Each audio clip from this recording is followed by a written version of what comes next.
Did you know that certain crops do best when they're directly seeded in your garden?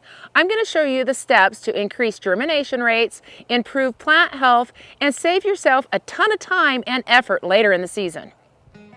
There are some huge benefits by directly sowing your seeds in the garden.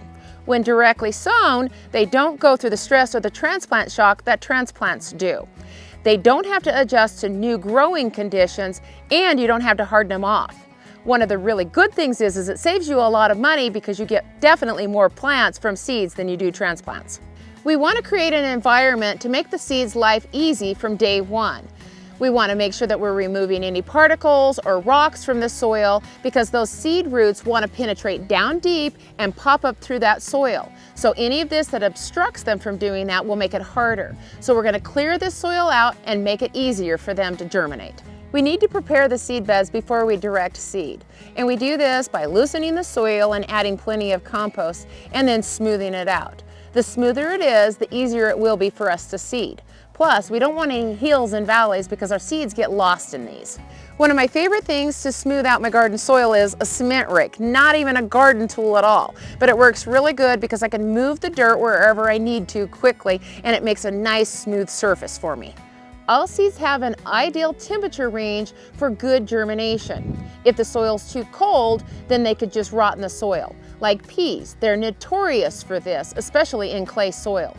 If the soil is too hot, like lettuce, it may not even germinate. Soil thermometers are an inexpensive tool, and they can really help you hone in at the right planting time.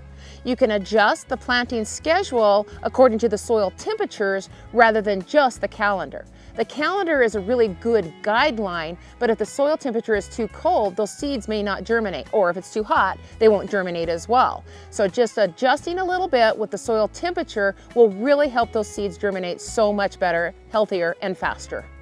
I'll put a link below in the description for a chart that gives you the optimal planting soil temperatures for all kinds of different vegetables.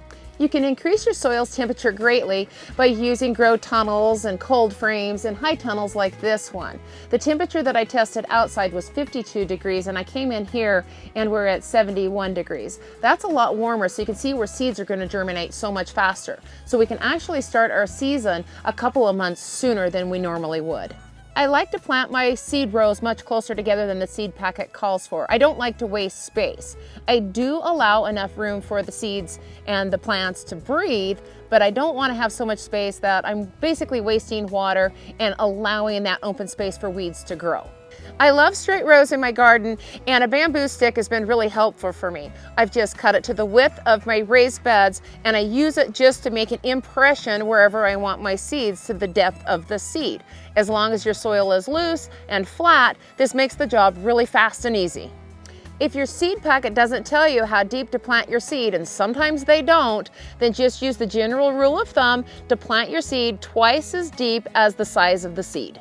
I don't like to sow seeds when my soil is really dry because dry soil can act a little hydrophobic, and then when you go to water, it'll kind of run off, and then it can carry those little small shallow planted seeds away with it. So it's a good idea to come in and water your soil just lightly a few hours before you actually plant those seeds. That way, when you go to plant those little seedlings, you have good soil to seed contact and they won't run away on you. One of the things that I really like to do when I'm planting seeds is use a mycorrhiza. What I'll do with this is I'll just sprinkle it right in that indent and sprinkle the seeds right over the top of that.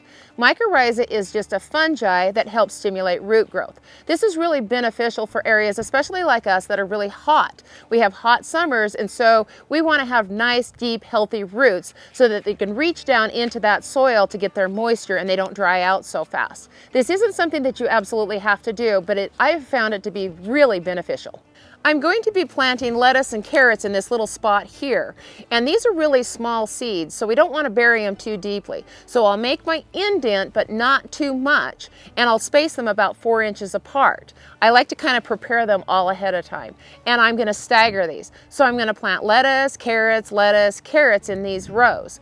And so as the carrots develop below ground, our lettuce is going to develop above ground, but by the time summer comes, the lettuce is going to be long gone. So then we're going to allow that sunshine to hit those carrots. And so I'm using a lot of small space here and things that have the same requirements all within a 3x3 area. A lot of food here. Okay, so I'll make my indents. And then I'll sprinkle my mycorrhiza right in here. So if you're using it, go ahead and get that sprinkled in. Just a little bit. And then we're going to sprinkle some seed right over the top of that. And you can do this just tapping the package and it'll go in really nice and easy. Or you can put them in your hands and just kind of sprinkle them like you would salt over the top of food. And then we want to just pinch the soil right over the top, and we don't want too much soil because too deep they're not going to come up. Now we actually want to tamp this down with our hand, not extremely hard, just light enough just to make those seeds get secure in their little spot. Root crops like radishes, turnips, carrots, and parsnips are best sown directly in the garden. When you do them from a transplant, they never do very well. These crops have extensive root systems, and we can never get those roots straight into the ground. They end up being gnarly, they get stunted, and then they never do very good. If you're finding this useful, click the like, subscribe, and hit the bell for notifications of our new video content. Carrots and lettuce seeds are small seeds, and some people have a hard time getting them to germinate, or they just germinate sporadically here and there. So there's a couple of things that can contribute to this. You can be burying them too deeply, so make sure you're keeping them shallow, that just a little bit of soil covering over the top of them. Heavy rains can wash the seeds away, or even just heavy watering. Also, winds can be blowing them away. But there's a couple of things that you can do to keep those seeds in their place. Cardboard or a plank of wood will really help keep those seeds in their place. Once you've planted your seeds, covered them, and watered them, just put the cardboard or the plank of wood right over the top of where those seeds are. This will keep them from being blown away, washed away by heavy rainfalls, and it keeps the moisture in, which is really nice. You'll have to remove them every once in a while to make sure that there's plenty of moisture in the ground, and if not, then water. But once they start to germinate, you want to remove these completely and then just water as usual. When I'm growing in cold frames or a high tunnel like this one here, then I don't use the cardboard or the planks of wood. Instead, I use a seed guard or a floating row cover. This will actually help keep those seeds moist, but I can water right over the top of it and the water will just penetrate right through it. Plus, when they germinate, I don't have to remove it right away. And during the winter months, this helps keep that soil just a little bit warmer.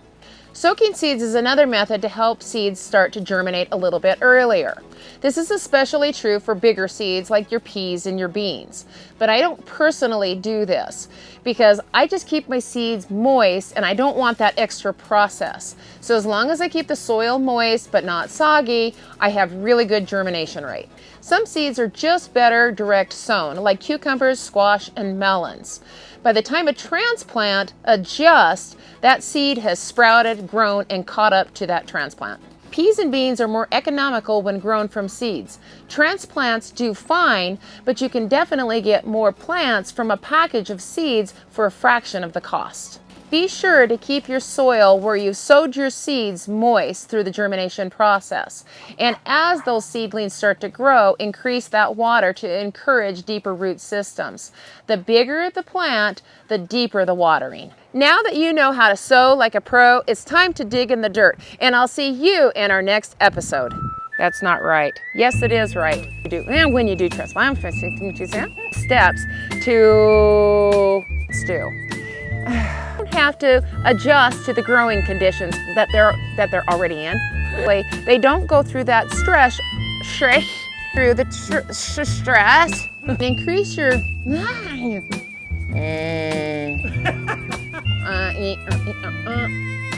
I'm flutter buddy. Yeah, off shallowly. Doesn't stretch and push it. Help keep some warm. Washed out from wind. That's awful. The wind doesn't wash them out. Moistened your soil. Planted your seeds. Not quite the right direction. Planted your seeds. Moistened your soil.